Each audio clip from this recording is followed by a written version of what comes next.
This meeting is now called to order. Good morning, and I'd like to welcome everyone. Adoption of minutes. Be it resolved that the minutes of the meeting held on July 12th, 2022 be adopted. By Councillor Mennel and seconded by Deputy Warden Marks. And we'll call the vote, please. Councillor McPhail. Yes. Councillor Purcell. Yes. Councillor Jones. Yes. Councillor Martin. Yes.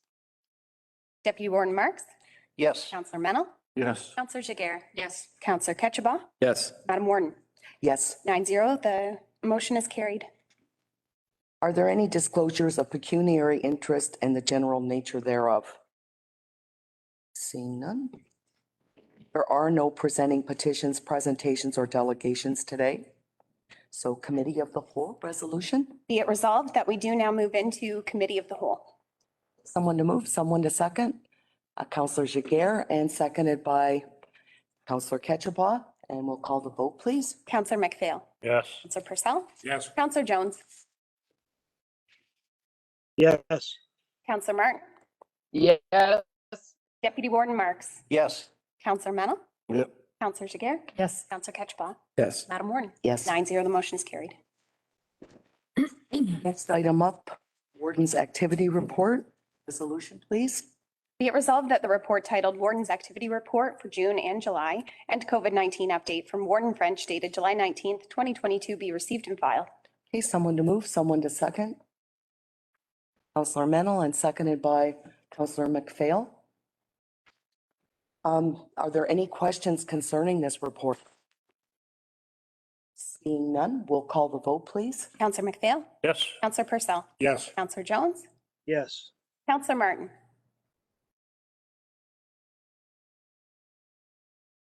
Councillor Martin. Deputy Warden Marks. Yes. Councillor Mennel. Yes. Councillor Jaguar. Yes. Councillor Ketchabah. Yes. Warden. Yes. 8-1, the motion is carried. And before we continue to the next item, I'd like to thank Deputy Warden Marks for stepping in. We've had a really busy month and I couldn't be everywhere, so he's helped me a lot. Thank you very much for that. The next item is funding challenge from Town of Aylmer Malahide Museum. Resolution, please. Be it resolved that the report titled Funding Challenge from the Town of Aylmer regarding Aylmer Malahide Museum and Archives recommendation from RIPA Committee dated July 15th, 2022 from Councillor Ketchabah, Chair of the Rural Initiatives and Planning Advisory Committee, be received and filed, and that County Council consider recommendation from the Rural Initiatives and Planning Advisory Committee that Council provide a one-time donation of $10,000 to the Aylmer Malahide Museum and Archives capital campaign. Okay, someone to move and someone to second. Councillor Mennel and seconded by Jones. Jones. Okay, so we'll move into the discussion and I'll turn it over to Councillor Ketchabah, please. Well, thank you, Madam Warden. The report is before you. Just as a recap, County Council had referred this funding challenge from the Town of Aylmer to the Rural Initiatives and Planning Advisory Committee for consideration under the Community Grant Program. The committee had made determination that the request didn't meet the grant profile with respect that the 2022 funding envelope for the Community Grant Program was already fully subscribed to. And secondly, that the request is capital in nature and didn't meet the grant request or grant profile again. The committee had determined that the best course of action was to return it back to County Council for their consideration. Members of the committee also requested that a one-time donation of $10,000 be included within the recommendation. I think it's important to note that not within the report, a couple of different parts for consideration. First, that the county has its own heritage center that it's currently funding. Secondly, that the county is already engaged in its own fundraising initiative for the Terrace Lodge redevelopment.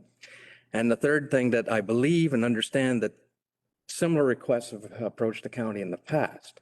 One of them 10 years ago regarding a certain attraction that's now graces our southern shore. And county had chose not to grant that request at that time as well. So with that information, I leave the report to you. Okay, thank you very much, Councillor Ketchabah. Are there any questions or comments concerning this report? Okay, Yes, I Same. would like to make a comment, Mary. certainly. Go ahead, Councillor Martin. Yes, and in my time on council, we gave a $10 capital fund, a pavilion for one of the fairs out in West Elgin. And I think this is a very important thing. The Elmer and Malahide Museum have needed a new museum for a long time. They're way overcrowded. They work well with our Elgin County Heritage Center. We cooperate. We put everything, all their artifacts are on our Elgin County site. You can search for any of the things that they have through there. So we work well together. And I think this is a great opportunity for us to show some support. And I would strictly be a donation. It was not going to happen again. It's a one-time donation toward their purchase and the challenge that Elmer have offered. Okay, thank you, Councillor Martin. Are there any further comments? Go ahead, Deputy Warden Marks. Well, most of you know I'm not really a big fan of grants, and I have noted, and I think we spend more time and actually dollars discussing it than we actually give out. That bothers me a bit, but the fact that this does not meet the criteria to me is almost an automatic disqualification. I think, you know, the project is worthy, but the fact it doesn't meet our rules, does that mean we're going to open it up and try to tailor it? So I have difficulty with it, so I cannot support this. Any further comments? Go ahead, Councillor McPhail, and then Councillor Priscilla. Let's just back up here, and I guess this is maybe a question to the chairman. If this was at the beginning of this year, when grants and grant money, you were accepting grants from the public for different projects within Elgin County, and this was submitted to the initiatives committee for consideration, would it pass the test for a grant? Madam Warden, to answer through you to Councillor McPhail, no, it would not. Again, the current capital grant program is set up and structured such that capital requests are not eligible under the grant program. But as was pointed out by Councillor Martin, this is a recommendation for a one-time donation. So there is a slight difference, but council, if they chose to support this, would have to find the funds within their current budget allotment to do so. Councillor Purcell? Partially a suggestion and partially a question. Can we amend the motion to simply receive and file? This should be deferred to next year's budget at the very least. And if we do make this sort of a donation, we have museums down our way that need funding desperately.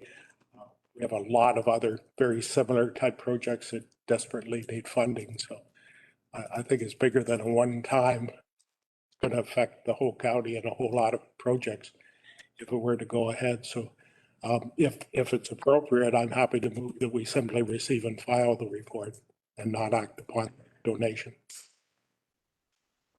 Yes, so I would recommend that since we have a mover and seconder for the motion that's on the floor, that we vote. It's a recommendation that council consider, which council is currently doing. So I'd say we resolve that motion, and then if you're putting forward a new motion that this be received and filed, then we would vote accordingly. Okay, thank you. Yeah, are there any further comments? Go ahead, Councillor Jagger. Thank you, Madam Warden. And maybe just to reiterate things I've said before, but I really don't think it's our role to make donations on behalf of our ratepayers. So I do think it's a valuable initiative. It's a worthwhile initiative. And but there are many fundraising initiatives throughout the county. And I trust that our ratepayers will donate what they can and will make their own decision. Okay. Any further comments? Seeing no further comments, we'll call the vote. Councillor McPhail. Okay, can you just clarify what we're voting on? Certainly. So be it resolved that the report titled Funding Challenge from the Town of Elmer regarding the Elmer Malahide Museums and Archives recommendation from the RIPA Committee dated July 15th from Councillor Ketchbaugh, Chair of the Rural Initiatives and Planning Advisory Committee, be received and filed. and that County Council consider the recommendation from the Rural Initiatives and Planning Advisory Committee that council provide a one-time donation of $10,000 to the Elmer Malahide Museum and Archives capital campaign. No, I can't support it. Sorry? No. So this is just that you've considered the request, Okay. and then we'll actually have a motion that provides clear direction following that. Okay. Is that clear? No, Oh. no. I thought the motion read that you're not receive and file and donate. Or that you consider the motion that's, We could also vote not to consider. If we could take the vote just on whether we want to consider. And it could be that council decides not to even consider it. yes, and that's how I read it. Right. The recommendation was that you're considering it. And it's a pretty benign recommendation coming forward from the committee. Go ahead, Counselor Ketchba. Madam Warden, you might employ a mechanism to separate the recommendation. So you can divide it into two parts, vote on each part separately. And that's fine. It's up to council. But it would be up to your mover and seconder if they were willing to Yes. entertain. Have a mover and a seconder. So I would believe that would be for the first part, right? Is that what you're suggesting? Well, if they're willing to entertain, if you wish, I would put a motion on the floor to separate. But I think if your mover and seconder were willing to accept that friendly amendment, they could do that. And see, I take it completely different. So we've already discussed it. So in my books, we're going to receive and file. We've discussed the $10,000. And I say we just cut it in one particular resolution. And then if we have other suggestions after that, then we would perhaps go with what Councillor Purcell has suggested. Am I correct on that? Because we have discussed it already. Go ahead, Councillor Purcell. Yeah, my only concern with that is you'll have the same confusion in the public out there. People will interpret it any way they want to. And if I were looking to get the money, the fact that you brought it forward here and you might pass the motion, that would raise my expectations. I think it is better just to be completely clear, defeat this motion and bring forward a very clear motion that it's simply to receive and file. Okay, and that's fine too. I'm just saying that was my interpretation. We all, I guess, seen it a little bit different, but I will turn this over to Julie and she can sort through it for us. Please. So if Councillor Mennel and Councillor Jones are willing to, are we defeating this? We're just splitting it up. Well, I think we're looking to see if we want to split it up. Is that what you're suggesting? Madam Warden? Yeah. The way I read this is the consideration of a one-time donation of 10,000. So the way I read this is that we consider it and make a donation. So you're either in favor of it or you're not. See, that's what I think as well. I think it's a question and we've talked. It's one box. Yeah. Madam Warden, Go ahead, Councillor Jones. I missed the first half of the discussion, but I'll help you out. I'm supporting.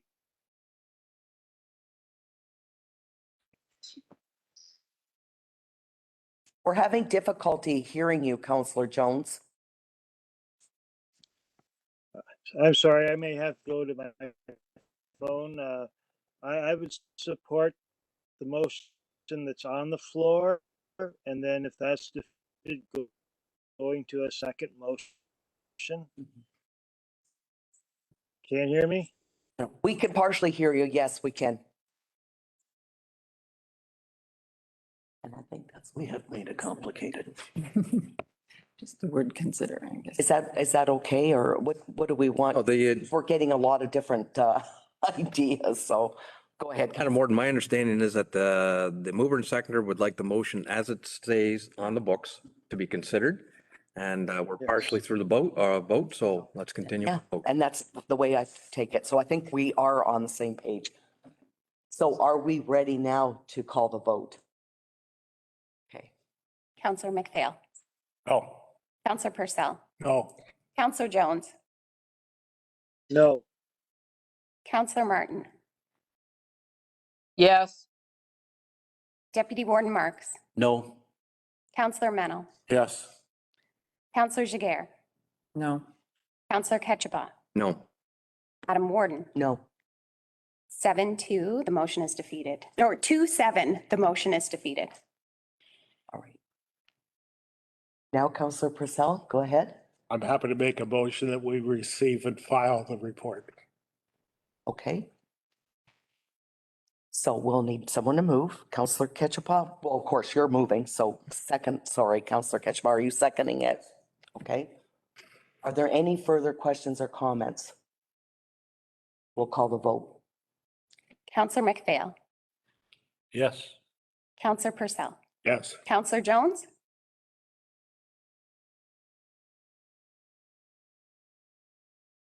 Counselor Jones, Yes. Counselor Martin, Yes. Deputy Warden Marks, Yes. Counselor Mennel, Yes. Counselor Jiguer, Yes. Counselor Ketchupah. Yes. Madam Warden, Yes. 9-0, the motion is carried. Okay, thank you. The next item up is restricted acts of council during election period. Be it resolved that the within report to council dated July 18th, 2022 and entitled Restricted Acts of Council During Election Period, Delegated Authority to Chief Administrative Officer bylaw be received and filed. That County Council approve and authorize the delegation of authority bylaw number 22-34 being a bylaw to delegate authority to the Chief Administrative Officer to act in the event that the council's actions become restricted under Section 275 of the Municipal Act 2001. Okay, someone to move and someone to second. Counselor Jiguer and seconded by Deputy Warden Marks. And we'll turn this over to Catherine. There you are, Catherine. Sorry, I didn't know where you were. Thank you, Madam Warden. Through you to County Council, the purpose of this report to Council is to seek the approval and authorization of a bylaw that will delegate authority to the Chief Administrative Officer, the powers of Council that may be restricted by Section 275 of the Municipal Act 2001 during the election period. The delegation of this authority is conditional on Council's power becoming restricted and is for the purpose of continuing efficient operations of the county during such a period. The Municipal Act provides that certain acts of council of an upper-tier municipality become restricted on the earliest day that is known with certainty the new council will include less than 3/4 of the members of the outgoing council. So this can happen during two definitive periods. The first is nomination day, which this year is August 19th, 2022. So on this day, if less than 3/4 of the outgoing council are running for a position of mayor or deputy mayor to county council, then on August 20th, the acts of county council will become restricted pursuant to this part of the Municipal Act. The second point for this determination is the election itself, when it may be determined based on the successful candidates for mayor and deputy mayor that less than 3/4 of the outgoing council will form part of the new council. It is also possible that any time between these two dates, a candidate or candidates could exit the election for a variety of reasons, which could trigger a restricted period. Restrictions that are set out in this section of the Municipal Act include the appointment or removal from office of any officer of the municipality, the hiring or dismissal of any employee of the municipality, the disposition of any real or personal property of the municipality which has a value exceeding $50,000 at the time of disposal, and making any expenditure or incurring any other liability which exceeds $50,000. It is important to note that there's an exception to this.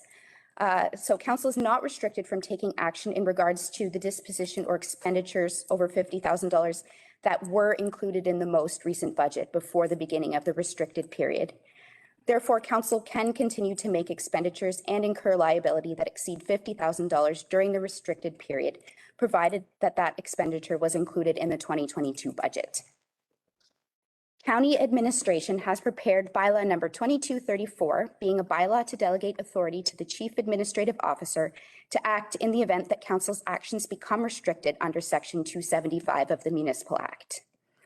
The delegation of authority under this bylaw to the Chief Administrative Officer includes the authority to make expenditures and incur liabilities exceeding $50,000 unless approved by council in its most recent budget, be the financial signing authority for expenditures exceeding $50,000 unless approved by council in its most recent budget, to award tenders, quotes, requests for proposal, consultant proposals, or any other contracted service that exceed the budget and approve reallocation of funds from other projects or reserves to a maximum of 10% of the subject project's budget, and to be the signing authority for any document necessary to give effect to this authority. To approve acquisitions of interests in real property and related settlements of compensation, to approve and be the signing authority for the disposition of any real or personal property of the county that has a value exceeding $50,000 at the time of its disposal, to be the signing authority for documents regarding entering into leases of real property where county is either a prospective leaser or leasee, and to hire or remove any employee or prospective employee from county employment, save and except statutory officers of the county. So county administration has specifically identified the following projects as potentially requiring the chief administrative officer to exercise her authority pursuant to the proposed bylaw. So the first is library leases. At its meeting on March 8th, council approved county administration to move ahead with negotiations for library leases at a proposed rate per square foot. It is anticipated that these leases will be finalized during the fall and may require execution to come into effect for January 1st of 2023. Additionally, contract awards. The following contract awards are likely to be tendered and potentially awarded for portions of the listed projects during the window where a restricted period may occur. POA standby generator, Fillmore Bridge rehabilitation, Centennial and Elm Roundabout, Integrity Commissioner closed meeting investigator and Ombudsman RFP, ILS software renewal, and consultants or other required services with regards to long-term care policy changes required by amendments to the Long-Term Care Homes Act. And finally, employees. The Chief Administrative Officer will fill vacancies and otherwise deal with any employee issues necessary to fulfill the county's statutory duties and mandates to continue its efficient functioning. The Chief Administrative Officer will provide a report at the end of the restricted period regarding any instances in which this delegated authority was exercised pursuant to the proposed bylaw. We're including the following information: the project, the nature of the delegated authority that was used, and the reason or purpose of using that delegated authority, and the financial and operational implications of exercising this authority. I would be pleased to answer any questions that council may have regarding the proposed bylaw. Thank you, Catherine. Are there any questions? Go ahead, Councillor Mennel. What's the magic number? I mean, obviously, 75% of 9 is 6 3/4, so I assume it's 7. Would that be the case? Through you, Madam Warden, yes, 7. Okay. Are there any further questions? Okay. Seeing none, I'll call the vote, please. Councillor McPhail. Yes. Councillor Purcell. Yes. Councillor Jones.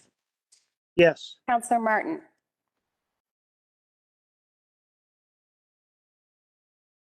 Councillor Martin. Yes. Thank you. Deputy Warden Marks. Yes. Councillor Mennel. Yes. Councillor Jiguer. Yes. Councillor Ketchabah. Yes. Madam Warden. Yes. 9-0, the motion is carried. The next item up is Wildflower plot design and Elgin County native species planning. Be it resolved that the report titled Wildflower Plot Design and Native Species Planting Guidelines from the Manager of Administrative Services and Deputy Clerk dated July 19th, 2022 be received and filed, and that County Council approve the design for the wildflower plot as recommended by the Environmental Advisory Committee, and that the repurposing of an existing garden at Elgin Manor begin in the autumn of 2022, and further that Elgin County Council approve the Elgin County Native Species Planting Guidelines. Someone to move and someone to second, please. Jones? Councillor Jones and Councillor Purcell. And I'll turn it over to you again, Catherine, please. Thank you, Madam Warden. The purpose of the report before you is to consider and approve the design for the wildflower plot as recommended by the Environmental Advisory Committee at Elgin Manor, and to also consider and approve the Elgin County Native Species Planting Guidelines. At its meeting held in February, on February 8th of 2022, Elgin County Council considered and approved funding up to a maximum of $5,000 to be earmarked in the 2022 budget to be used to develop a 225 square foot wildflower plot at an existing county facility, and additionally to permit the Environmental Committee to develop a policy associated with wildflower plots at county facilities for presentation to County Council at a future meeting. At its meeting in March, the Environmental Advisory Committee provided staff with feedback regarding the Wildflower plot to be located at Elgin Manor and also regarding the contents of a guideline for planting native species at Elgin County facilities. Staff incorporated the committee's feedback into a draft Wildflower plot design and a draft Elgin County native species planting guidelines. In regards to the Wildflower plot design, facilities staff, in consultation with the Director of Homes and Senior Services, determined that the Elgin Manor Long-Term Care Home is the best location for a repurposed 225 square foot wildflower plot. Repurposing an existing garden at this location with native flower species will not only achieve the Environmental Committee's goals, but will also provide enhanced enjoyment to the residents of the home. Based on this recommendation, a design was developed by facilities staff, which was attached to the report for your consideration. At the request of the Environmental Advisory Committee, staff circulated this proposed design for the Environmental Advisory Committee members to comment. Staff received 2 comments, which were incorporated into the subsequent design. One was a request for milkweed to be incorporated into the design, which was done, and also a request that the planting of the garden occur in the autumn of 2022 instead of the summer, as this is the best time to ensure the survival of these new plantings. Planting this summer may result in a lot of watering, which is not ideal for staff time or watering resources. Secondly, the Elgin County Native Species Planting Guidelines, which were also attached to this report for Council's consideration, were circulated to the Environmental Committee for review and no changes were received. These guidelines will provide direction to County of Elgin staff and contracted landscapers regarding the use of native species in new and existing landscaped areas and garden plots at county-owned facilities. The guidelines provide definitions, scope, and general rules that are to be considered. They are designed to encourage the use of as many native species plantings as possible to achieve environmental benefits while remaining flexible for facility staff and contracted landscapers to utilize their own discretion based on the situation and location of the proposed garden plots and plantings. I would be happy to answer any questions that council may have. Thank you. Catherine, are there any questions for Catherine? I just have one comment. Sorry, Councillor Jones, I didn't see your hand. You go ahead. Thank you, Madam Warden. I guess I fully support this and move it. Actually, no, it was already moved. So anyway, I just recently understood that the monarch butterfly became an endangered species. So I think it's vitally important that we continue these types of gardens in Elgin County as a whole, just not Elgin County facilities. Anyway, thank you. Thank you, Councillor Jones. Are there any further comments? I just wanted to comment that the CAO and I visited with the Residents Council at Elgin Manor a few days ago. Well, I guess a couple of weeks ago now. Time flies. Anyway, they're absolutely thrilled and they're so excited about it. So I think this is a great initiative. No further questions or comments. We'll call the vote, please. Councillor McPhail. Yes. Councillor Purcell. Yes. Councillor Jones. Yes. Councillor Martin. Yeah. Deputy Warden Marks. Yes. Councillor Mennel. Yes. Councillor Jiguer. Yes. Councillor Ketchaba. Yes. Warden. Yes. 9-0, the motion is carried. Okay, the next item up is investment policy. Be it resolved that the July 18th, 2022 report titled Investment Policy submitted by the Director of Financial Services be received. That council approved the attached policy entitled Investment Policy 2022 as reviewed by the Budget Committee on July 12th, 2022. Okay, someone to move and someone to second. Moved by Councillor Ketchaba and seconded by Councillor Mennel. Good morning, Jennifer. I'll turn it over to you, please. Good morning, Madam Warden, through you to members of council. At the July 12th Budget Committee meeting, staff brought forward a draft investment policy as discussed at the May 24th council meeting for review and comment, with the recommendation that it be brought forward to council for final review and approval. The policy presented in Appendix A ensures that county staff have a framework from which to facilitate and remain in compliance with Section 418 and Regulation 438-97 of the Municipal Act when engaging in investments on behalf of the county. The investment policy is before you for your consideration, and I would be happy to answer any questions. Thank you, Jennifer. Are there any questions for Jennifer? Okay, seeing none, we'll call the vote, please. Counselor McPhail. Yes. Counselor Purcell. Yes. Counselor Jones. Yes. Counselor Martin. Yes. Deputy Warden Marks. Yes. Counselor Mennel. Yes. Counselor Jiguer. Yes. Counselor Ketchba. Yes. Madam Warden. Yes. 9-0, the motion is carried. The next item is council authorization for Ontario Infrastructure and Lands Corporation. Be it resolved that the July 18th, 2022 report titled Council Authorization for the Ontario Infrastructure and Lands Corporation submission submitted by the Director of Financial Services and Treasurer be received and filed by County Council, received by County Council, and that the bylaw necessary to fulfill the OILC requirements be read and approved by Council, and further that the Warden and Chief Administrative Officer, Clerk and Director of Finance and Treasurer be authorized to sign the necessary attached documentation, including the finalized version of the financing agreement once received, in order to the rebuild of the Terrace Lodge long-term care home. Okay, someone to move and someone to second. Councillor Purcell and seconded by Councillor Ketchba, and I'll turn it over to you again, Jennifer.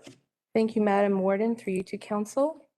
The 2022 budget outlined the future need for a 25-year loan that would be worth approximately $25 million in order to complete the rebuild of the Terrace Lodge long-term care home. After the February meeting, staff contacted representatives from Infrastructure Ontario to investigate financing options and begin discussions related to appropriate timelines. Given that 2022 had the added complexity of 2 election periods, staff were advised to consider beginning the application process sooner to incorporate additional time for election blackout periods rather than wait until there was an urgent need to ensure financing was available. The loan has been structured to enable us to allow drawdown on the amount approved to ensure that we can maintain sufficient cash flow as the project progresses. Staff also learned that we cannot increase the amount of funding once approved. However, we can debenture for less than our application at any time. As a result, the debenture was applied for was for $27 million to give us a small window of contingency. The amount added to existing debt recently incurred is within our annual repayment limit as outlined in Appendix E. We recently received notification that our application from IO's board has been reviewed and approved. The next steps in the application process require that County Council finalize the necessary paperwork as included in the markup of appendices in this report. On July 12th, the Budget Committee had opportunity to review this application and recommended that pending legal review, the documents were to be forwarded to Council for approval and signatures. Staff reached out to IO to obtain a template of the financing agreement mentioned in the bylaw, and a review has now been completed. Council is advised that Infrastructure Ontario is unlikely to make changes to the standard wording of the bylaw or the financing agreement templates, and as such, no changes are suggested other than those that are highlighted. Some specific areas of significance are outlined in the report to bring them to your attention. Interest rates have risen since the budget was struck, with the final interest rate being finalized once the debenture is finalized at the end of the project. Interest only on any advances throughout the project is due and payable monthly. The recommendations are before you for your comment and consideration, and I'd be happy to answer any questions at this time. Thank you, Jennifer. Are there any questions for Jennifer? I don't see any hands up. Vote, please. Counselor McPhail. Yes. Counselor Purcell. Yes. Counselor Jones. Yes. Counselor Martin. Yes. Deputy Warden Marks. Yes. Counselor Mennel. Yes. Counselor Jiguer. Yes. Counselor Ketchba. Yes. Madam Warden. Yes. 9-0, motion is carried. The next item is revised condition for draft plan approval of vacant land condominium. Be it resolved that the Council of the Corporation of the County of Elgin approve a minor revision to condition number 4 of the February 8th, 2022 decision regarding the approval of a draft plan of condominium proposed by Dillon Consulting Limited in the town of Elmer, file number 34 CD AY 2102, and that staff be directed to prepare a new decision to reflect the revisions to condition number 4 of the original, as well as the new decision lapsing date of, and that should read July 26th, not July 12th, 2025, in accordance with the date of council's. Someone to move and someone to second? Councillor McPhail and seconded by Councillor Jiguer. And I'll turn it over to you, Brian. Thank you, Madam Warren, through you to council. This report provides county council with information with respect to a need to alter with respect to a minor revision to condition number 4, previously granted by council at its meeting on February 8th as it pertains to the subject development. The request comes in response to the identification of an encroachment of county infrastructure, particularly the John Street Bridge culvert, which protrudes onto private lands. Following issuance of the notice, such was identified as such to ensure that county infrastructure and interests are protected as part of this development. An easement will be provided by the developer. As such, condition 4 language has been altered such that the owner shall provide easements as may be required for infrastructure, utility servicing, or access purposes in a form satisfactory to the county, town, or utility. With that, I'd be happy to answer any questions. Thank you, Brian. Are there any questions for Brian? None. We'll call the vote, please. Councillor McPhail. Yes. Councillor Purcell. Yes. Councillor Jones. Yes. Councillor Martin. Yes. Deputy Warden Marks. Yes. Councillor Mennel. Yes. Councillor Jiguer. Yes. Councillor Ketchba. Yes. Madam Warden. Yes. 9-0, the motion is carried. The next item up is Centennial Ave and Elm Line Roundabout Landscape Options. Be it resolved that the report titled Centennial Avenue and Elm Line Roundabout Landscaping Options from the General Manager of Engineering, Planning and Enterprise and Deputy CAO dated July 14th, 2022 be received and filed, and that staff be directed to proceed with decorative landscaping as currently contemplated in the roundabout design prepared by BT Engineering Incorporated. Okay, someone to move and someone to second. Councillor Mennel and Deputy Warden Marks, and I'll turn it back over to you, Brian, please. Thank you, Madam Warren, through you to council. This report is prepared for council's consideration. As council is well aware, the county will soon embark upon its first roundabout at the intersection at Centennial and Elm.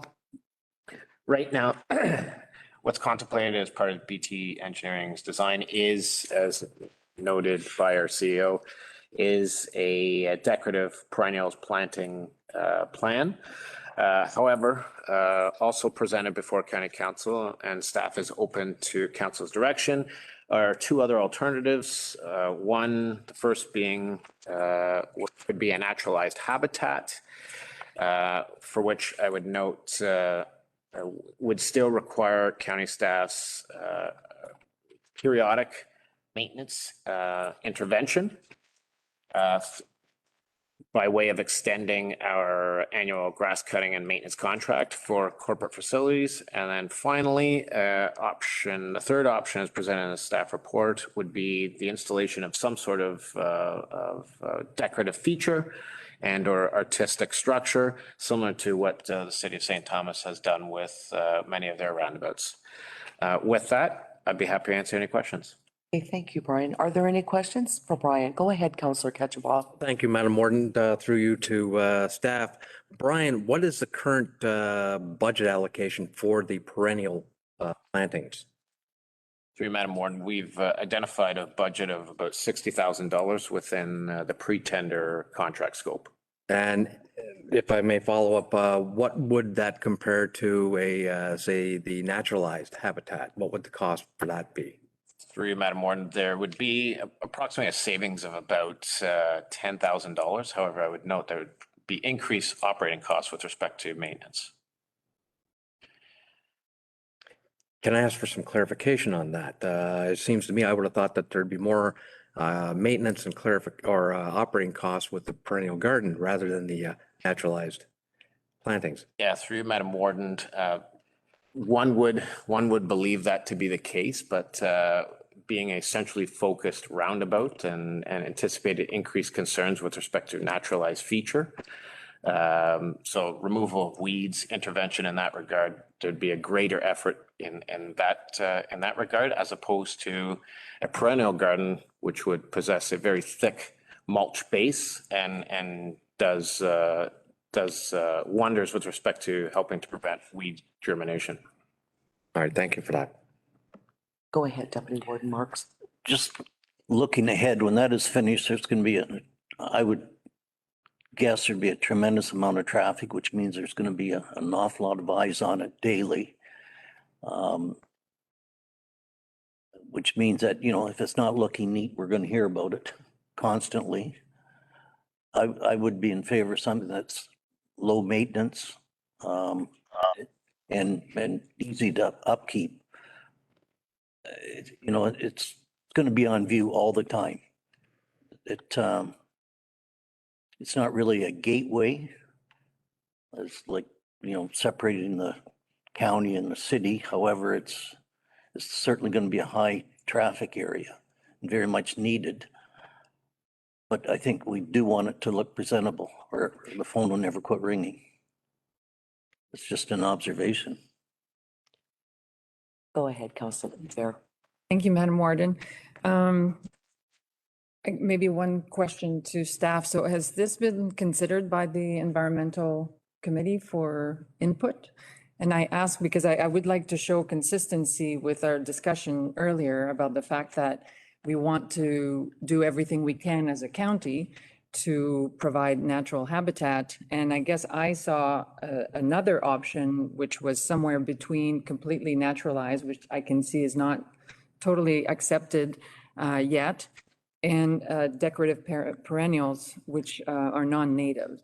So is there room for a similar plan that we just approved for one of our homes, where it is sort of a groomed area, but the actual list of plants is strictly natives that then can serve as a pollinator gardens, and again, to show consistency and also to do the right thing, as we mentioned earlier. Councilor Martin, did you have a question? I did, Madam Warden. Go ahead. I just wanted to note too that garden does not require much maintenance after the first year. It's only the first year where you have to eliminate certain weeds that are hazardous. But I do like Councillor Jaguer's suggestion that we follow the policy and that we do all native plants, and that we try to work that way, because I think, to me, that's what our policy should be, and that's what we've just adopted as our policy in future. So I think that's where we should be going. Okay, thank you, Councilor Martin. Councilor Jones, did you have a comment? Yes, thank you, Madam Warden. Yeah, I would agree with both Councilor Jaguer and Councilor Martin. I think some sort of a hybrid. My understanding, even with our own little garden that we have at home, that once it's established, it's pretty much maintenance free. It's the first little year or two, it takes some nurturing, but after that, it's fairly thick. So I think some sort of a hybrid, I think, would be a good compromise. Thank you, Councilor Jones. Are there any further comments? Go ahead, Councilor McPhail. Thank you, Madam Warden. Just thinking outside the box here, we've been discussing the initial costs and ongoing maintenance of this, but I haven't seen any discussion or any thought in the potential, and maybe the possibility might not be, of going back to what Councillor Deputy Warden Marks had said. There's a lot of eyes go around that corner every day. Is that have a potential of being a valuable piece of real estate that we could utilize and get revenue off of? i.e. signing, advertising? Certainly explore it as an opportunity. That's all I'm asking, is just look at it, see if there's probably 1,000 reasons why not to do it, but there's a prime piece of real estate there that we own, that we've got a big investment in, and we're talking about continued investment in, and feel a lot better if someone was to look at it and come back and say, we can't do anything, we just got to spend money on it. Hockey rink. Opportunity overlooked. Okay, any further comments? So the way I'm understanding this is we've got some suggestions. Maybe council would like staff to investigate some of these ideas and then bring back a further report. So we've got a bit better idea of what we would like to do. Am I taking that right? Or is there something different you'd like? Go ahead, Julie. If I may, is this time sensitive or will this have an impact on project timelines? We'll turn this around for the next meeting. Go ahead, Julie. Through you, Madam Warden, to members of council, and I ask because this summer we have found it very challenging to bring together the environmental committee for a meeting. And so with that in mind, wondering if we could kind of provide a follow-up report to council, and if we're able to reach out to committee members and get a meeting to discuss this, or mobilize a meeting to discuss this, we'd be happy to do so.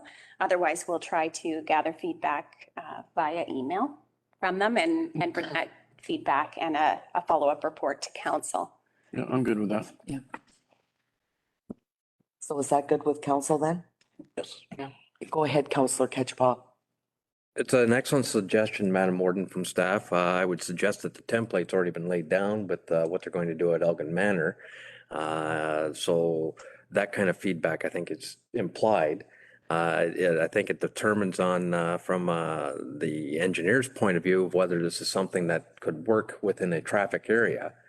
And, you know, so I would look forward to that kind of feedback. It seems to me that, and I agree with Councillor, we're going to be somewhat consistent with moving forward on trying to promote pollinator species and things like this. This might be an ideal location. Yes, you're going to have traffic and it might be a little hazardous to the pollinators themselves, but at the same token, it's removed somewhat from the human contact that you know, might be a win-win for everyone. I just have one thought too, and I'll mention this to Brian. Maybe we need to check into the fact too, because remember, it's a road, so there's going to be salt and various other things that will be splashing up onto the vegetation. We may want to know if what's more prone, like is the natural environment going to be suffering because of that salt or other materials? Just to get that idea, because there will be a lot of traffic and there will be splashing going up onto the vegetation, just so we don't spend a lot of money and find out that it can't tolerate the salt or whatever. So maybe it just wouldn't hurt to find out, Deputy Warden.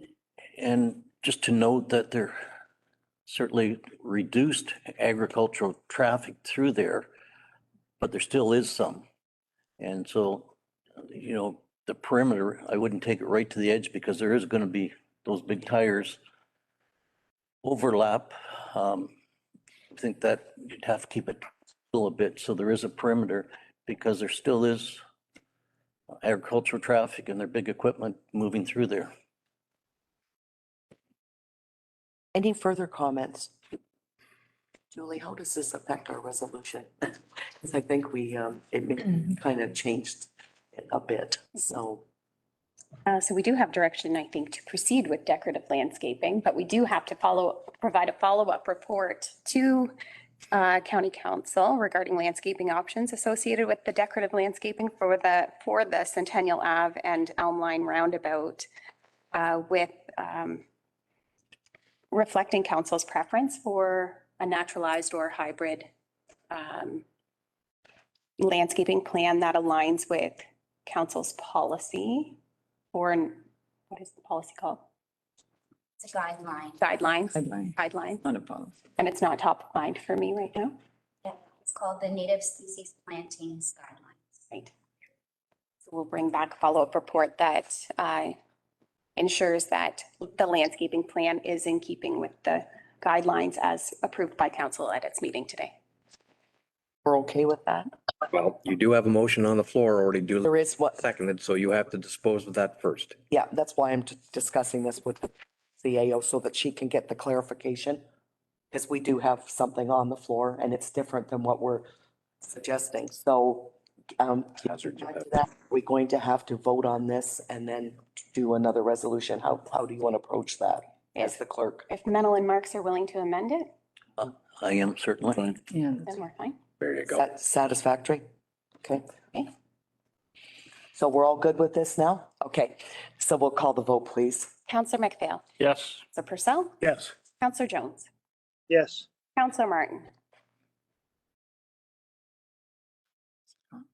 She's gone. Gone. Counselor or Deputy Warden Marks. Yes. Counselor Mennel. Yes. Counselor Jiguer. Yes.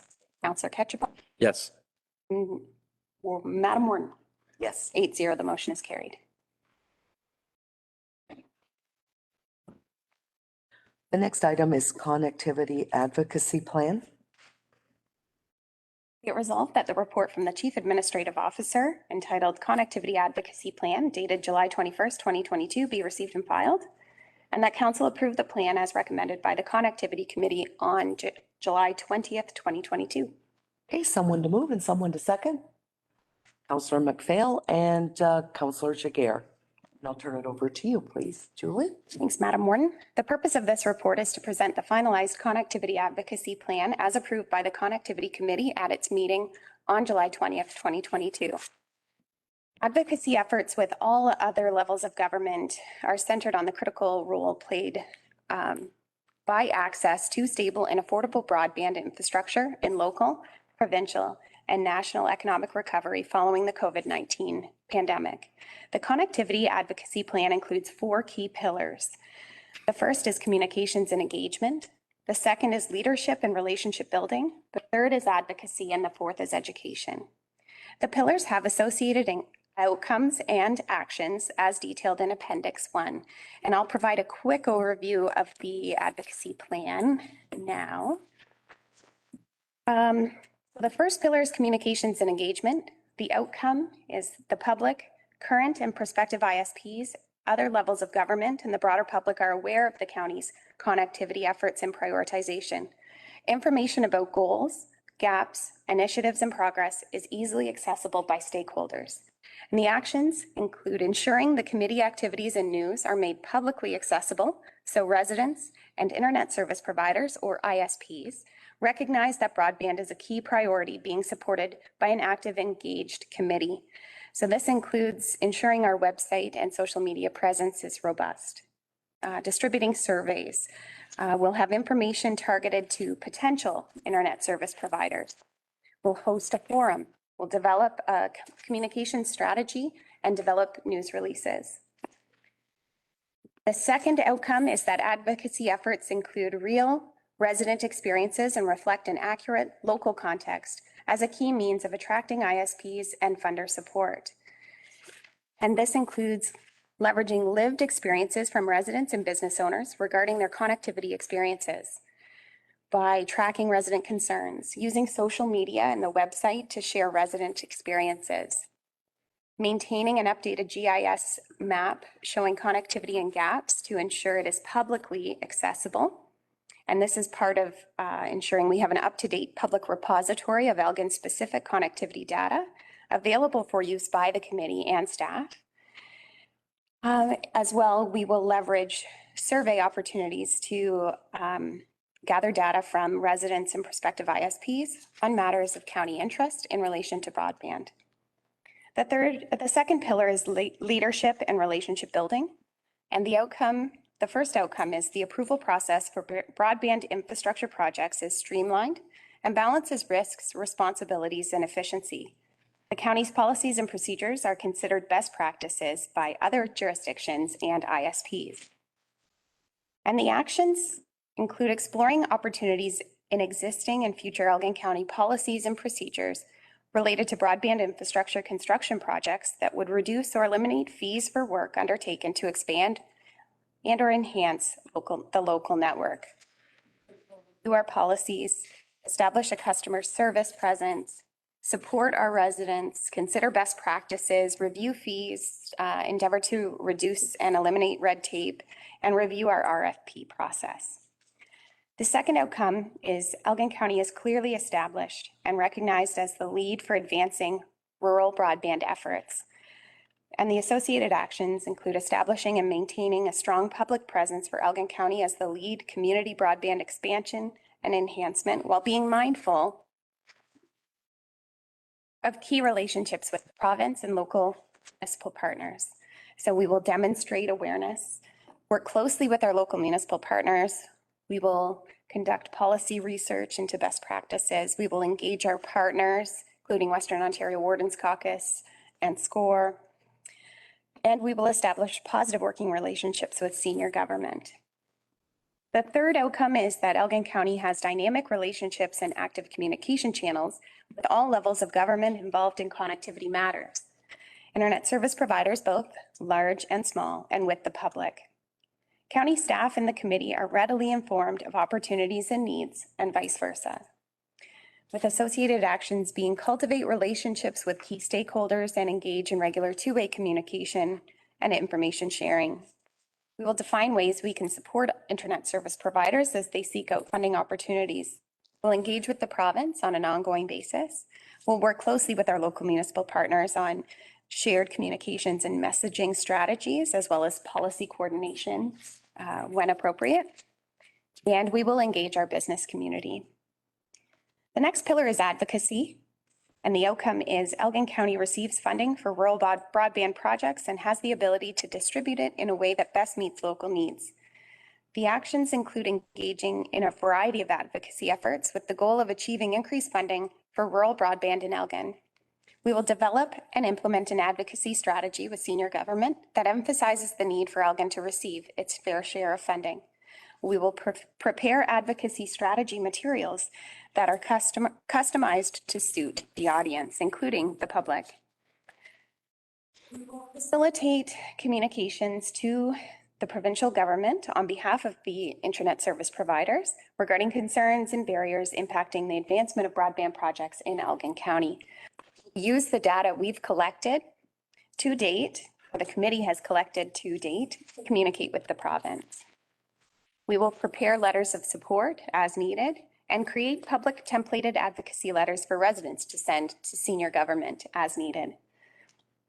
The final pillar is education, and the outcome is that the public is aware of the current status of broadband access in Elgin and how they can become connected or improve their connection. And the associated actions include developing and making public resources, to develop and make public resources that support enhanced connectivity for Elgin County residents. And this includes developing a connectivity guide and engaging our libraries to gather information about local internet needs, as well using our public libraries as a repository for information and leveraging their connection with our communities to share information about connectivity efforts in Elgin. The next outcome is that the public has access to information that supports a clear understanding of the broadband landscape, both locally and provincially. And the action is to synthesize the broad volume of technical, contextual, logistical information related to broadband expansion in Ontario and locally, and prepare it for public access and communication in a way that is easy to understand. And this means that we'll have to spend some time developing our website to support the public's needs for non-technical information on programs and legislation, as well as the committee's initiatives. The next outcome is that Elgin residents are aware and up to date on the county's efforts to advance local broadband expansion. And we will endeavor to contextualize the process by which broadband enhancements and expansion have taken place to date in Elgin County. So we'll share publicly the committee's goals, priorities, processes, timelines, and efforts. We will address common misconceptions. We will maintain an updated public archive of Elgin County advocacy efforts to date. We will post previous council correspondence related to broadband advocacy efforts, and we will provide continuous avenues for the public and our communities to provide feedback. So,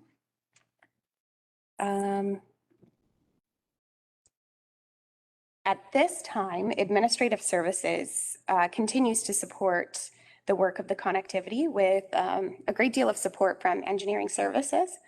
It is anticipated that this work will be led by the Director of IT as directed by County Council, and that should transfer over in the coming months. I'd like to commend staff in administrative services and engineering for really pushing this initiative forward and supporting the connectivity committee.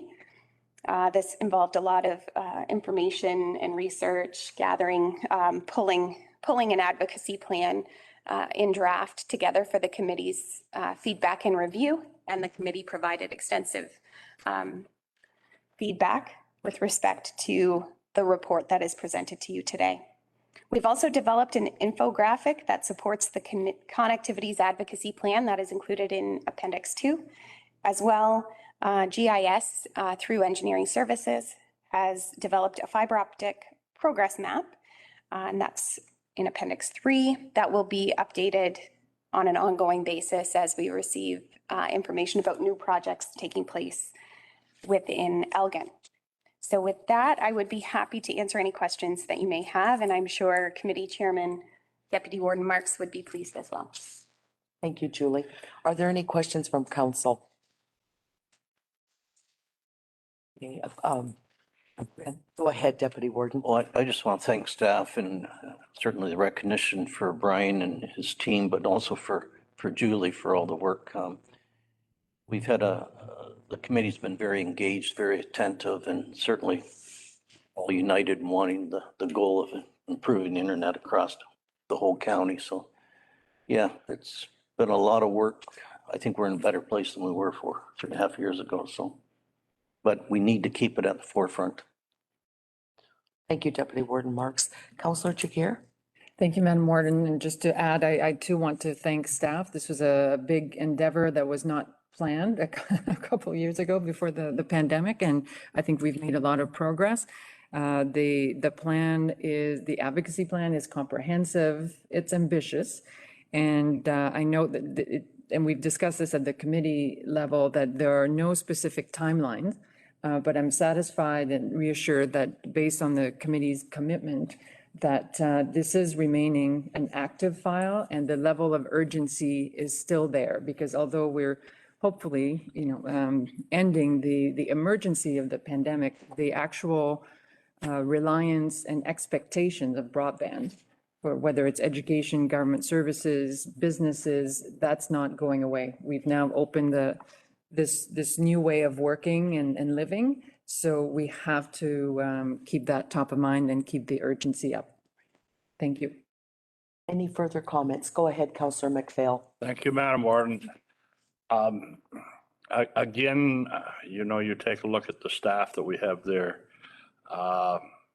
putting together a comprehensive roadmap, and it's very easy to understand of what is the problem, what is the solution, and who's going to do it. That's I think imperative to a plan. And they've done an excellent job of pulling this all together. And you have to keep in mind, they've pulled this all together with all the other tire fires that have been going on around here, whether it be cyber attacks or you go on and name them one after another, and how they were able to pull a report like that together, I don't know, because there, as you can see, there's a lot of moving parts in this whole process, and the amount of time it would take just to kind of visualize what all those moving parts are, I think that it's a good report, and I'm really happy that it's before county today for your consideration. Further comments? Did you have a comment, Councillor Purcell? Yeah, just very briefly, I agree. It's excellent. It really does touch all the bases. Just a suggestion, since we're already going to AMO, and we already have this report, no extra work. I think this kind of report would be great to share with the minister. If we could get a quick appointment with the minister while we're down there, and since the chair of the committee will be there, that might be very worthwhile. I could see this becoming a template for other municipalities and organizations, to be honest. Better copyright it. Any further comments? Seeing further comments, we'll call the vote. Counselor McPhail. Yes. Counselor Purcell. Yes. Counselor Jones. Yes. Deputy Warden Marks. Yes. Counselor Mennel. Yes. Counselor Jiguer. Yes. Counselor Ketchba. Yes. Madam Warden. Yes. 8-0, the motion is carried. Next item is EMS response bags. Be it resolved that the report from the Chief Administrative Officer titled EMS Response Bags Replacement dated July 20th, 2022 be received and filed, and that County Council approve an additional $22,316.80 in funding to augment the $16,000 previously budgeted in 2021 to support the replacement of 16 emergency medical services medical response bags. Okay, someone to move and someone to second. Counselor McPhail and seconded by Deputy Warden Marks. And I'll turn this back over to you, Julie. This report seeks council's approval for an enhancement in the budget for EMS response bags. Response bags had not been replaced since 2011 and had exceeded their anticipated life cycle. We grossly underestimated the price of EMS response bags. And that we're working through the procurement process, realized that in order to replace all the bags, which I can say is absolutely needed, we do require an additional $22,316.80. I would be happy to answer any questions that council has, but can say I have spent a great deal of time with the EMS chief reviewing the situation, considering other options, including custom options associated with the replacement bags. But it would seem as though this is absolutely necessary and is something that can be contained within the 2022 budget. Okay, thank you, Julie. Go ahead, Counselor McPhail. Just recently having the opportunity to watch the wonderful people from EMS working in our community.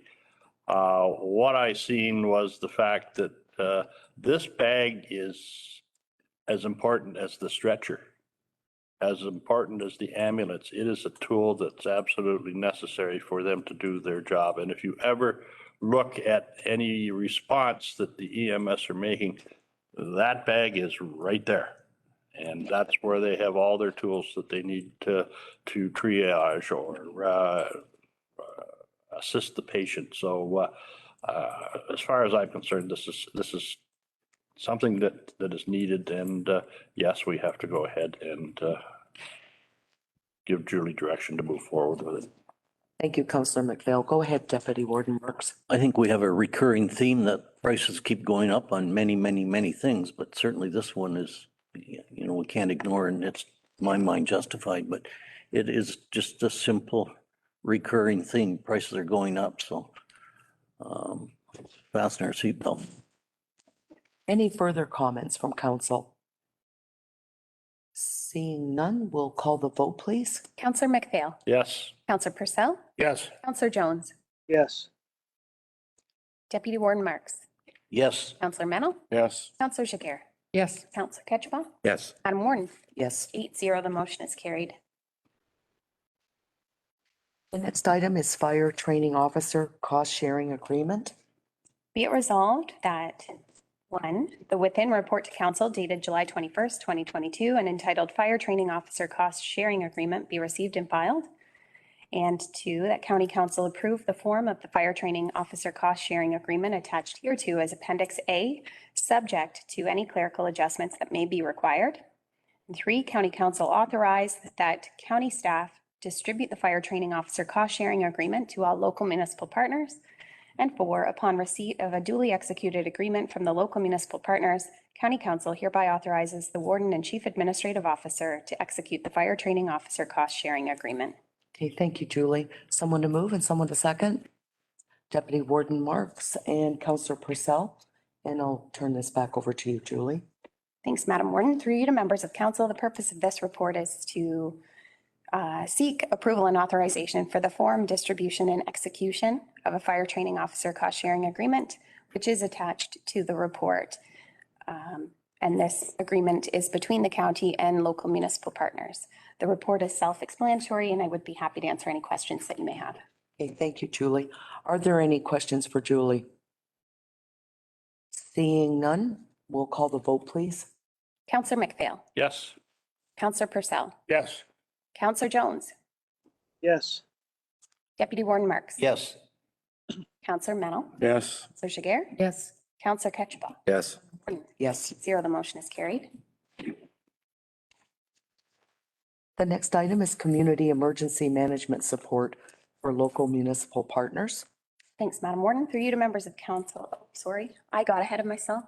Be it resolved that County Council approve the precedent agreement for the provision of Community Emergency Management Coordinator or CEMC services to Elgin's local municipal partners, and that the precedent agreement for the provision of Community Emergency Management Coordinator or CEMC services be circulated to Elgin's local municipal partners for consideration, and that upon receipt of a duly executed agreement from interested local municipal partners, County Council hereby authorizes the Warden and Chief Administrative Officer to execute the precedent agreement for the provision of Community Emergency Management Coordinator services. Okay, someone to move and someone to second, please.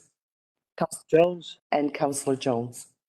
And I'll turn it back to you, Julie, if you have anything to add to that report. Yes.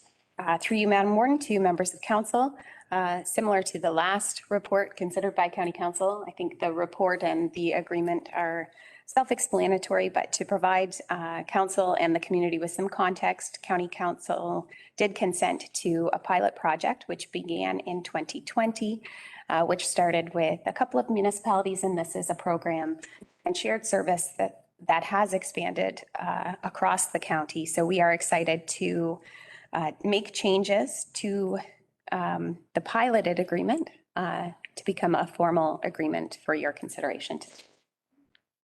Thank you, Julie. Are there any questions concerning this report? Go ahead, Counselor Ketchba. Madam Warden, just a point of clarification that the annual fee of $5,000 would only be applicable to those local municipal partners who engage the service. That is correct. Thank you. Any further comments? Go ahead, Counselor McPhail. Thank you, Madam Warren. It's just off topic here, but my memory has failed me. Are we still under a state of emergency across the county or not? No. Rescinded that? Okay. Okay, any further questions? Okay, we'll call the vote, please, Julie. Counselor McPhail. Yes. Counselor Purcell. Yes. Counselor Jones.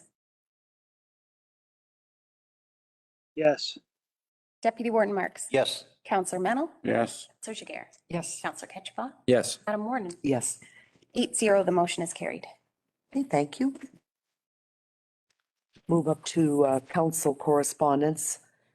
There is one item for information. I'm sure everybody's read it. Are there any questions, concerns with this letter? Want to discuss it? Okay, we have a resolution then, Julie.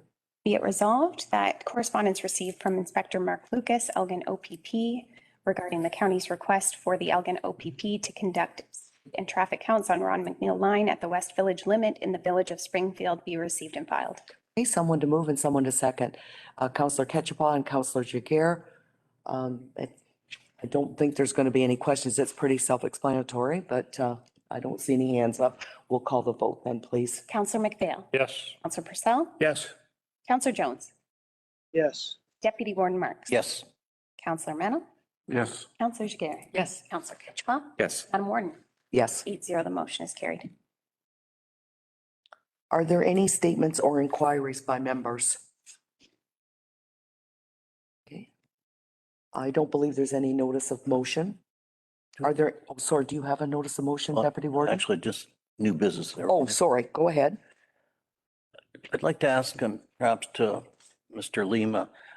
I get repeated requests from Port Stanley, East Road in particular, although also over on Coburn, goes by the Port Stanley Arena, speeding.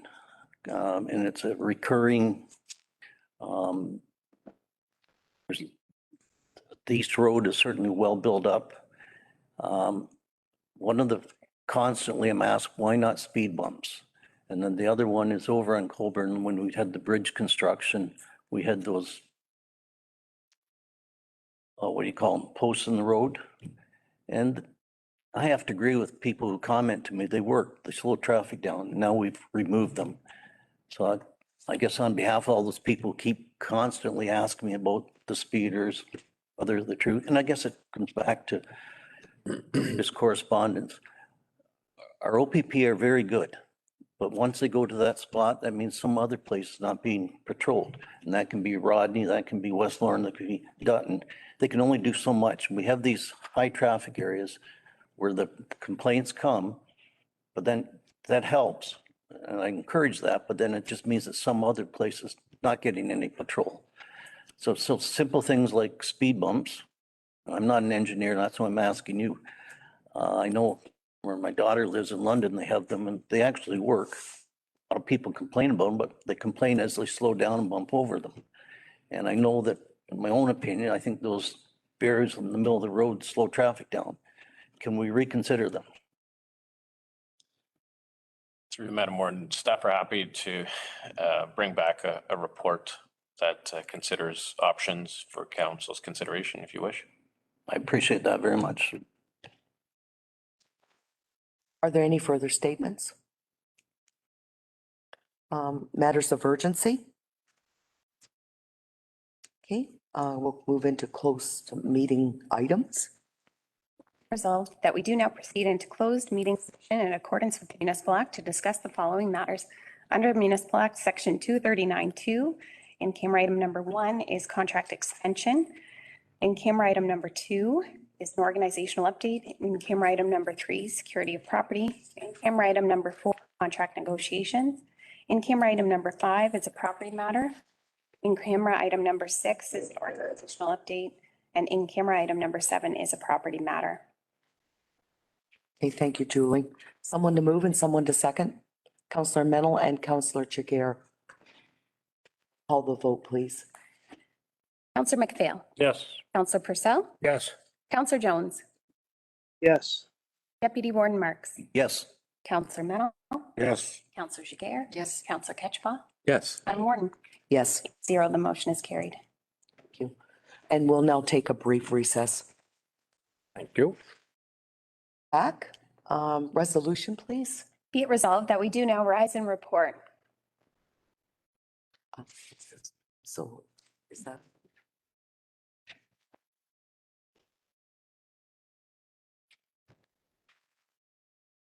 Okay, sorry. All right, someone to move and someone to second. Councillor Mennel and Councillor Ketchba. And call the vote, please. Councillor McPhail. Yes. Councillor Purcell. Yes. Deputy Warden Marks. Yes. Councillor Mennel. Yes. Councillor Jiguer. Yes. Councillor Ketchba. Yes. Madam Warden. Yes, 7-0, the motion is carried. thank you. The next resolution, please. For closed session item number 1, be it resolved that staff proceed as directed. Okay, someone to move and someone to second. Councillor Purcell and Councillor McPhail, all those, and oops, say that. I'm going to leave that to Julie, sorry. Councillor McPhail. Yes. Councillor Purcell. Yes. Deputy Warden Marks. Yes. Councillor Mennel. Yes. Councillor Jiguer. Yes. Councillor Ketchba. Yes. Madam Warden. Yes. 7-0, the motion is carried. The next item, please. For closed session item number 2, be it resolved that staff proceed as directed. Okay, moved by Deputy Warden and seconded by Councillor Jiguer. We'll call the vote, please. Councillor McPhail. Yes. Councillor Purcell. Yes. Deputy Warden Marks. Yes. Councillor Mennel. Yes. Councillor Jiguer. Yes. Councillor Ketchba. Yes. Madam Warden. Yes. 7 carried. The next item. Closed session item number 3, be it resolved that staff proceed as directed. Okay, someone to move and someone to second. Councillor Mennel and seconded by Councillor Jiguer. And we'll call the vote, please. Councillor McPhail. Yes. Councillor Purcell. Yes. Deputy Warden Marks. Yes. Councillor Mennel. Yes. Councillor Jiguer. Yes. Councillor Ketchba. Yes. Madam Warden. Yes. 7-0, the motion is carried. The next resolution. Closed session item number 4, be it resolved that staff proceed as directed. Okay, someone to move and someone to second. Councillor Ketchba and seconded by Councillor McPhail. We'll call the vote, please. Councillor McPhail. Yes. Councillor Purcell. Yes. Deputy Warden Marks. Yes. Councillor Mennel. Yes. Councillor Jiguer. Yes. Councillor Ketchba. Yes. Madam Warden. 7-0, the motion is carried. The next resolution. For closed session item number 5, be it resolved that staff proceed as directed. Okay, someone to move and someone to second. Councillor Mennel, seconded by Deputy Warden Marks. We'll call the vote, please. Councillor McPhail. Yes. Councillor Purcell. Yes. Deputy Warden Marks. Yes. Counselor Mennel. Yes. Counselor Jiguer. Yes. Counselor Ketchba. Yes. Madam Warden. Yes. 7-0, the motion is carried. And the next resolution, please. For closed session item number 6, be it resolved that staff proceed as directed. Okay, someone to move and someone to second, please. Counselor Ketchba and seconded by Counselor Purcell. Vote. Counselor McPhail. Yes. Counselor Purcell. Yes. Deputy Warden Marks. Yes. Counselor Mennel. Yes. Counselor Jiguer. Yes. Counselor Ketchba. Yes. Warden. Yes. 7-0, the motion is carried. Okay, and the next resolution. Be it resolved that staff proceed as directed. Okay, someone to move and someone to second. Counselor McPhail, seconded by Counselor Mennel, and we'll call the vote. Counselor McPhail. Yes. Counselor Purcell. Yes. Deputy Warden Marks. Yes. Counselor Mennel. Yes. Counselor Jiguer. Yes. Counselor Ketchba. Yes. Madam Warden. Yes. 7-0, the motion is carried. Okay. Motion to adopt recommendations from the Committee of the Whole. Be it resolved that we do now adopt recommendations of the Committee of the Whole. Someone to move, Counselor Mennel, and seconded by Deputy Warden Marks, and we'll call the vote, please. Counselor McPhail. Yes. Counselor Purcell. Yes. Deputy Warden Marks. Yes. Counselor Mennel. Yes. Counselor Jiguer. Yes. Counselor Ketchba. Yes. Madam Warden. Yes. 7-0, the motion is carried. Considerations of bylaws. Be it a first, second, and third read of bylaw 22-34, being a bylaw to delegate authority to the Chief Administrative Officer to act in the event that the council's actions become restricted under Section 275 of the Municipal Act 2001. Okay, some, Counselor Purcell, should we, do you have to, say that or not? I say it in my preamble, be it a first, second, and Okay, third. all right, sorry, just didn't want to miss something. So moved by Counselor Purcell, seconded by Counselor Ketchba, and we'll call the vote. Counselor McPhail. Yes. Counselor Purcell. Yes. Deputy Warden Marks. Yes. Counselor Mennel. Yes. There. Yes. Counselor Ketchba. Yes. Yes, 7-0, the motion is carried. and the next resolution, please. The first, second, and third read of bylaw 22-35, being a bylaw to authorize the submission of an application to Ontario Infrastructure and Lands Corporation, OILC, for financing of certain ongoing capital works, Corporation of the County of Elgin, or the municipality, to authorize temporary borrowing from OILC to meet expenditures in connection with such capital works, and to authorize long-term borrowing for such capital works through the issue of debentures to OILC. Okay, someone to move and someone to second. Counselor Mennel and seconded by Counselor McPhail, and we'll call the vote, please. Counselor McPhail. Yes. Counselor Purcell. Yes. Deputy Warden Marks. Yes. Counselor Mennel. Yes. Counselor Jiguer. Yes. Counselor Ketchba. Yes. Madam Warden. Yes. 7-0, the motion is carried. Okay, and the next resolution. Be it a first, second, and third read of bylaw 22-36, being a bylaw to confirm proceedings of the Municipal Council of the Corporation of the County of Elgin at the July 26, 2022 meeting. Okay, someone to move and someone to second. Counselor Purcell, seconded by Deputy Warden Marks, and we'll call the vote. Counselor McPhail. Yes. Purcell. Yes. Deputy Warden Marks. Yes. Counselor Mennel. Yes. Counselor Jiguer. Yes. Counselor Ketchba. Yes. Madam Warden. Yes, 7-0, the motion is carried. and adjournment. Be it resolved that we do now adjourn at 12:22 PM to meet again on August 9th, 2022 at 9:00 AM. Okay, someone to move, Deputy, seconded by Counselor Jiguer. We'll call the vote, please. Counselor McPhail. Yes. Counselor Purcell. Yes. Deputy Warden Marks. Yes. Counselor Mennel. Yes. Counselor Jiguer. Yes. Counselor Ketchba. Yes. Madam Warden. Yes, 7-0, the motion is carried. okay, thank you. Been a good meeting. Thanks, everyone. Have a great day. Grandma, What does that mean? I think.